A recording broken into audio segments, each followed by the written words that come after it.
Sreeleela youth లో మంచి following ఉన్న హీరోయిన్. అమ్మడికి హిట్స్ పెద్దగా దక్కకపోయినా అవకాశాలు మాత్రం వరుసగా వస్తూనే ఉన్నాయి. ఈ యంగ్ బ్యూటీ వరుసగా స్టార్ హీరోల చిత్రాలలో కూడా నటించింది. సూపర్ స్టార్ మహేష్ బాబు గుంటూరు కారంతో మంచి కమర్షియల్ సక్సెస్ ని అందుకుంది. అయితే ఇప్పుడు శ్రీలీల ఆచూతూచి సినిమాలను చేయాలని అనుకుంటుంది. ముఖ్యంగా తన కెరియర్ కి ప్లస్ అయ్యే సినిమాల్లో నటించాలని అనుకుంటుంది. ఈమె సినిమాల నుండి కొంత విరామం తీసుకోవాలని నిర్ణయించుకుంటుంది.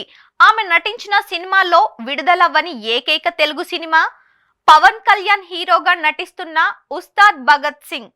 ఇలాంటి సమయంలో ఆమె అందర్నీ ఆశ్చర్యపరుస్తూ కొత్త ప్రాజెక్ట్ కి సంతకం చేసింది. అయితే ఇది తెలుగు సినిమా కాదని అంటున్నారు. ఈసారి బాలీవుడ్ లో శ్రీలీల నటించనుంది. శ్రీలీల కన్నడ సినిమాల్లో నటించిన తర్వాత టాలీవుడ్ లో అడుగు పెట్టింది. ఇప్పుడు అమ్మడు బాలీవుడ్ మూవీకి సైన్ చేసిందని అంటున్నారు. సైఫ్ అలీ ఖాన్ కుమారుడు ఇబ్రాహిం సరసన నటించడానికి అంగీకరించింది.